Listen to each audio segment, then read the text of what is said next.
Hello everybody and welcome back to another video. Now this is probably going to be one of our last videos on the Avengers game. Today we are going to be talking about the prequel comics for the game. Now there are 5 in total and it's really interesting because you actually get to see the Avengers before A-Day. Now if you want to see me do a video on the prequel book, which apparently has Doctor Strange in it, let me know in the comments below and I'll do it if this video gets 50 likes. Now, each of these comics are pretty separate from each other, and each one focuses on one of the 5 Avengers: Iron Man, Hulk, Thor, Cap, and Widow. Now, we also get to see some of the other characters from the game, like Nick Fury, Taskmaster, Monica, and more. The most interesting part of it, though, is the new characters. The first comic is Iron Man's, and follows him discovering that someone has been stealing his tech and selling it to villains. He later finds out that this was Spymaster. We also get to see at the beginning of this comic Whirlwind, Titania, Absorbing Man, and Beetle. In the Thor comic, Tony, Bruce, and Thor are testing a portal so the Avengers can reach any problem on Earth instantly.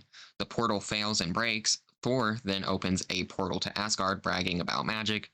Tony leaves, but Loki comes through the portal from Asgard. He then tricks Thor and Bruce into fighting.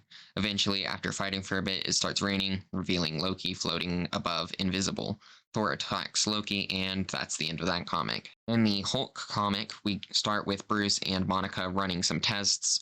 Bruce wants her to help him get rid of the Hulk, but she thinks Hulk can help. We then see George Tarleton pre-MODOK. He starts an experiment and it goes wrong. 2 guards are caught in the electrical blast, and Zax, not sure if I'm pronouncing that right. I've never really known how to pronounce that. Anyways, Hulk then fights the creature until they reach the water, and Hulk knocks it into the water, causing an explosion, seemingly killing it. After this, though, Tony talks to Tarleton, and apparently the cameras went out and no one knows where the creature came from, and Tarleton never tells anyone that he caused it. Now, Cap's comic starts with Batroc the Leaper and some goons trying to rob an armored truck, with Cap showing up to stop them. When they finally break into it, though, there's nothing inside. The whole time during the fight between Batroc and Cap, though, he's thinking about the past back in World War II. We see him talking to Corporal Davis, a brother in arms and a friend.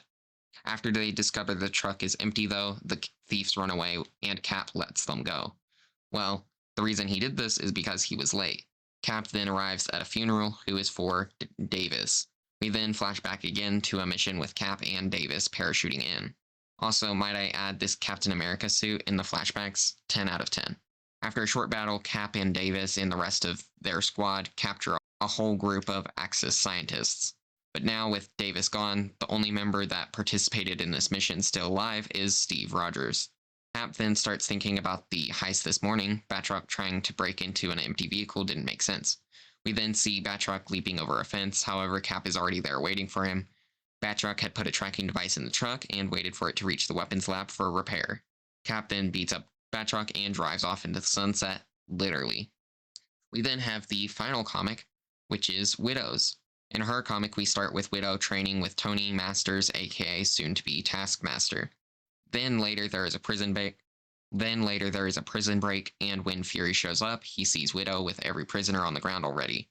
Tony Masters then accuses Widow of opening the cells. They start to arrest Widow, but she reveals it was actually Tony, trying to frame her. They start to arrest him, but he uses a flashbang to escape. Widow fights him outside, but then he jumps onto a Hydra ship to escape. Fury then reveals he knows Widow was also planning a breakout as well and stole door codes. She then explains her old teacher was in the prison and was the only kind person to her, was the only person that was kind to her in the Red Room. Fury then takes her to the prison and tells all the guards to take a break and leave. He then opens the guy's cell and basically says it's a shame he died in the prison escape and lets him go. Flash forward 5 years, Fury tells Widow about Taskmaster, and that's it. Overall, I like these comics, but since we only got 5 total and since they all follow separate Avengers, we don't really get anything more than one-off very simple stories. It's cool to see what they did for A-Day, but I can't help but wish there was a full series of comics, so we could have gotten more elaborate stories.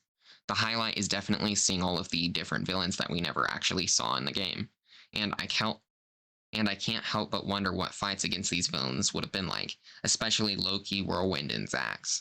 One thing really missing from the Avengers was the supervillains. Sure, we got a few, but the main thing we got was AIM, which is fine. A big part of superhero comics is these villain groups, but the supervillains are always going to be the coolest parts. Who knows, maybe they included these villains to set them up to be added to the game later, or they never planned to include them, so they gave the go ahead to let them be in the comic. Who knows? Now, I would suggest reading these if you do have the chance. They're available on Amazon. I'll have a link in the description. But you can also read this on Marvel Unlimited if you do have a subscription.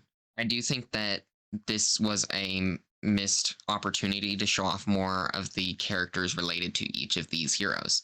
I mean, it would have been nice to see Pepper and Rhodey in the Iron Man comic, or get to see maybe some of Asgard, since we only really get to see any of Asgard in the Jane Foster DLC. It would have been really great to have seen Thunderbolt Ross and Betty and stuff in the Hulk comic.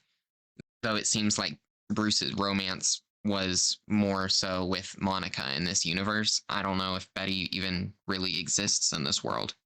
Cap's comic I really do like because it is very heartwarming, to be honest. Though I do really wish that we got to maybe see Bucky in one of the flashbacks. I think that would have been really nice and maybe a bit of foreshadowing. I think it would have been really nice to have gotten to see him. With the Widow comic, honestly, while we do get to see some more of Taskmaster's origin, we don't really see much of it. I mean, you get to see the first bad guy thing that we know of him doing, but then we don't get to see what he does with Hydra after this point, though he clearly starts working with AIM at some point. I think a really smart idea would have been to make maybe even a few more comics.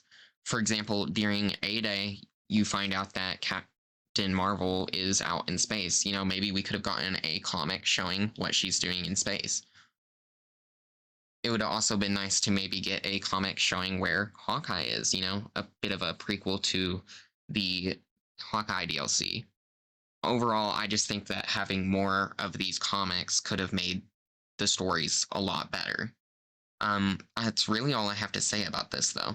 So that's going to be it for this video. If you did enjoy, leave a like and subscribe, and I will see you guys next time.